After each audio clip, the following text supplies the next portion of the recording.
ಇನ್ನು ಬೆಳಗಾವಿಯಲ್ಲಿ ಸ್ಪೀಕರ್ ಕಚೇರಿಗೆ ಬಿಜೆಪಿ ಶಾಸಕರು ಮುತ್ತಿಗೆ ಹಾಕ್ತಾರೆ. ಮುತ್ತಿಗೆಯ ಸಂದರ್ಭದಲ್ಲಿ ಏರು ಧ್ವನಿಯಲ್ಲಿ ಕೂಗಾಟ ನಡೆಸ್ತಾರೆ. ಹಾಗಾಗಿ ಸದನವನ್ನ ಮುಂದೂಡಿದ್ದಕ್ಕೆ ಆಕ್ರೋಶವನ್ನ ಹೊರಹಾಕ್ತಾ ಇದ್ದಾರೆ. ಇಲ್ಲಿ ಯಾಕೆ ಮುಂದೂಡಿದ್ರಿ ಸದನವನ್ನ ಅಂತ, ಸದನವನ್ನ ಅಥವಾ ಈ ಕಲಾಪವನ್ನ ಮುಂದೂಡಿದ್ದಕ್ಕೆ ಕಿಡಿಕಾರಿ. ಸ್ಪೀಕರ್ ಕಚೇರಿಯಲ್ಲಿ ಹೈ ಡ್ರಾಮಾವೇ ನಡೀತಾ ಇದೆ. ರೂಲ್ಸ್ ಪ್ರಕಾರ ಸದನ ನಡೆಸ್ತಾ ಇಲ್ಲ, ವಿಪಕ್ಷದ ಮಾತು ಕೇಳ್ತಾ ಇಲ್ಲ, ಹೀಗಂತ ಏರು ಧ್ವನಿಯಲ್ಲೇ ಗಲಾಟೆ ಆಯ್ತು. ಬಿಜೆಪಿ ಸದಸ್ಯರು ಹೋಗ್ತಾ ಇದ್ದಂತೆ ಕಾಂಗ್ರೆಸ್ ಸದಸ್ಯರು ಕೂಡ ದೌಡಾಯಿಸ್ತಾರೆ. ರೂಲ್ಸ್ ಪ್ರಕಾರ ಸದನವನ್ನ ನಡೆಸ್ತಾ ಇಲ್ಲ, ಇಲ್ಲಿ ಯಾರೂ ಕೂಡ ವಿಪಕ್ಷದ ಮಾತನ್ನ ಕೇಳಿಲ್ಲ. ಸ್ಪೀಕರ್ ಯುಟಿ ಖಾದರ್ ಅವರ ಕಚೇರಿಯಲ್ಲಿ ಏರು ಧ್ವನಿಯಲ್ಲೇ ಗಲಾಟೆ ಆಗಿದೆ. ನೋಡಿ, ವಿಡಿಯೋದಲ್ಲಿ ಗಮನಿಸ್ತಾ ಇದ್ದೀರಿ.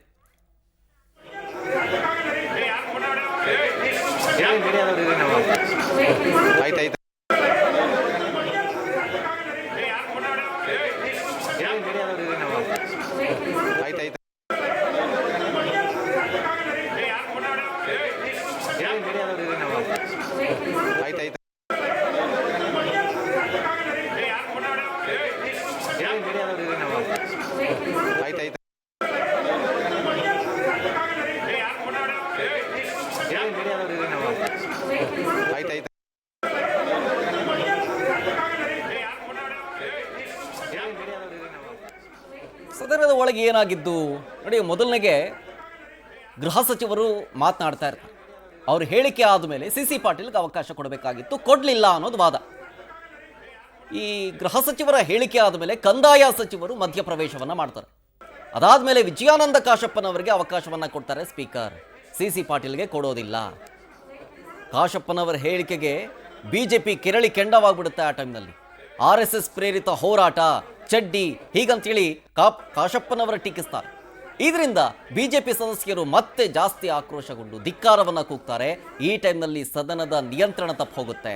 ಹಾಗಾಗಿ ಈ ಗಲಾಟೆ ಹೆಚ್ಚಾಗ್ತಾ ಇದ್ದಂತೆ ಸ್ಪೀಕರ್ ಕಲಾಪವನ್ನ ಮುಂದೂಡ್ತಾರೆ. ಆಗ ರೊಚ್ಚಿಗೆದ್ದು ಸ್ಪೀಕರ್ ಚೇಂಬರ್ಗೆ ಬಿಜೆಪಿ ಸದಸ್ಯರು ನುಗ್ಗಿ ಈ ರೀತಿಯಾಗಿ ನೀವು ನೋಡ್ತಾ ಇದ್ದೀರಲ್ಲ, ಏರು ಧ್ವನಿಯಲ್ಲೇ ಸ್ಪೀಕರ್ ಚೇಂಬರ್ನಲ್ಲಿ ಕೂಗಾಟ ನಡೆಸ್ತಾರೆ. ಸ್ಪೀಕರ್ ಏಕಪಕ್ಷೀಯವಾಗಿ ವರ್ತನೆ ತೋರ್ತಾ ಇದ್ದಾರೆ ಅಂತ ಬಿಜೆಪಿ ಕಿಡಿಕಾರ್ತಾ ಇದೆ.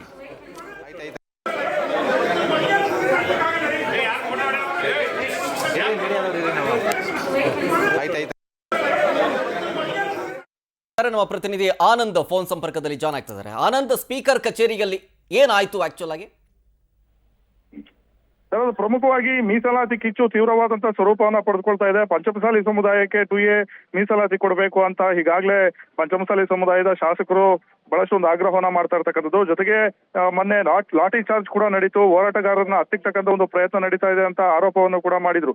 ಈ ವಿಚಾರದ ಬಗ್ಗೆ ಚರ್ಚೆ ಮಾಡೋದಕ್ಕೆ ಸ್ಪೀಕರ್ ಬಳಿ ಅನುಮತಿಯನ್ನ ಕೇಳೋದಕ್ಕೆ ಮುಂದಾದಂತ ಸಂದರ್ಭದಲ್ಲಿ ಈಗ ಬೇರೆ ವಿಚಾರಗಳ ಬಗ್ಗೆ ಚರ್ಚೆ ಮಾಡೋಣ, ಮುಂದೆ ಅದರ ಬಗ್ಗೆ ಮತ್ತೆ ಅವಕಾಶ ಕೊಡ್ತೀವಿ ಅನ್ನೋ ಒಂದು ಮಾತನ್ನ ಸ್ಪೀಕರ್ ಅವರು ಹೇಳಿದ್ರು. ಆದ್ರೆ ಅಂತಿಮವಾಗಿ ಸಮುದಾಯದ ಶಾಸಕರೇನಿದ್ದಾರೆ ಇವರು ಪಟ್ಟನ್ನ ಹಿಡಿದ್ರು ಚರ್ಚೆಗೆ ಅವಕಾಶವನ್ನ ಕೊಡ್ಲೇಬೇಕು ಅಂತ. ಈ ವೇಳೆ ವಿಜಯಾನಂದ ಕಾಶಪ್ಪನವರು ಕೂಡ ಎದ್ದು ನಿಂತು ನಮ್ಮ ಸರ್ಕಾರ ಬದ್ಧವಾಗಿದೆ, ಆದ್ರೆ ಬಿಜೆಪಿಯವರು ಇದನ್ನ ರಾಜಕೀಯಕ್ಕಾಗಿ ಬಳಕೆ ಮಾಡ್ಕೊಳ್ತಾ ಇದ್ದಾರೆ ಅನ್ನೋ ಒಂದು ಆರೋಪವನ್ನ ಮಾಡಿದ್ರು. ಈ ವೇಳೆ ಆಡಳಿತ ಪಕ್ಷ ಮತ್ತು ವಿಪಕ್ಷ ನಾಯಕರ ನಡುವೆ ತೀವ್ರವಾದಂತ ಒಂದು ವಾಕ್ಸಮರ ನಡೀತು. ಜೊತೆಗೆ ಏರು ಧ್ವನಿಯಲ್ಲಿ ಕೂಡ ಪರಸ್ಪರ ಮಾತನಾಡ್ತಕ್ಕಂಥ ಒಂದು ಪ್ರಸಂಗ ನಡೀತು. ಇದಾದ ನಂತರ ಗಲಾಟೆ ತೀವ್ರವಾದಂತ ಒಂದು ಹಿನ್ನೆಲೆಯಲ್ಲಿ ಸದನವನ್ನ ಮುಂದೂಡ್ತಕ್ಕಂಥ ಒಂದು ಪ್ರಯತ್ನಕ್ಕೆ ಸ್ಪೀಕರ್ ಅವರು ಮುಂದಾದ್ರು. ಜೊತೆಗೆ ಸ್ಪೀಕರ್ ಅವರ ಈ ಒಂದು ನಡೆಯನ್ನ ವಿಪಕ್ಷ ನಾಯಕರು ಬಹಳಷ್ಟು ಒಂದು ಖಂಡನೆಯನ್ನ ಮಾಡಿ ಏಕಾಏಕಿ ಆರ್ ಅಶೋಕ್ ನೇತೃತ್ವದಲ್ಲಿ ಸುಮಾರು 20ಕ್ಕೂ ಹೆಚ್ಚು ಬಿಜೆಪಿ ಶಾಸಕರು ಸ್ಪೀಕರ್ ಅವರ ಕೊಠಡಿಗೆ ನುಗ್ಗಿರ್ತಕ್ಕಂಥದ್ದು. ಸ್ಪೀಕರ್ ಅವರಿಗೆ ಗೇರವಾಗ್ತಕ್ಕಂಥ ಒಂದು ಕೆಲಸವನ್ನು ಕೂಡ ಮಾಡೋದಕ್ಕೆ ಮುಂದಾದ್ರು. ಜೊತೆಗೆ ಸ್ಪೀಕರ್ ಅವರು ಏಕಪಕ್ಷೀಯವಾಗಿ ನಡೆದುಕೊಳ್ತಾ ಇದ್ದಾರೆ ಮಾತುಕತೆಗೆ. ಜೊತೆಗೆ ಈ ಒಂದು ಮೀಸಲಾತಿ ವಿಚಾರಕ್ಕೆ ಸಂಬಂಧಪಟ್ಟಂತೆ ಚರ್ಚೆಗೆ ಅವಕಾಶವನ್ನ ಮಾಡಿಕೊಡ್ತಾ ಇಲ್ಲ, ಹೋರಾಟವನ್ನ ಹತ್ತಿಕ್ಕತಕ್ಕಂಥ ಒಂದು ಪ್ರಯತ್ನವನ್ನ ಮಾಡ್ತಿದ್ದಾರೆ. ಜೊತೆಗೆ ಸ್ವಾಮೀಜಿಗಳನ್ನು ಕೂಡ ಬಂಧ ಮಾಡ್ತಕ್ಕಂಥ ಒಂದು ಪ್ರಯತ್ನಕ್ಕೆ ಮುಂದಾಗಿದ್ದಾರೆ ಅಂತ ತೀವ್ರವಾದಂತ ಆಕ್ರೋಶವನ್ನ ವ್ಯಕ್ತಪಡಿಸಿರ್ತಕ್ಕಂಥದ್ದು. ಜೊತೆಗೆ ಸ್ಪೀಕರ್ ಅವರ ನಡೆಯನ್ನ ಖಂಡಿಸಿ ಈ ಒಂದು ಚರ್ಚೆಗೆ ಅವಕಾಶವನ್ನ ಕೊಡಬೇಕು ಅಂತ ಸ್ಪೀಕರ್ ಕಚೇರಿಗೆ ಗೇರಾವ್ ಹಾಕುವ ಮೂಲಕ ಒತ್ತಾಯವನ್ನ ಮಾಡ್ತಿದ್ದಾರೆ. ಶರತ್, ಥ್ಯಾಂಕ್ ಯು ಆನಂದ್ ಡೀಟೇಲ್ಸ್ಗಾಗಿ. We'll be right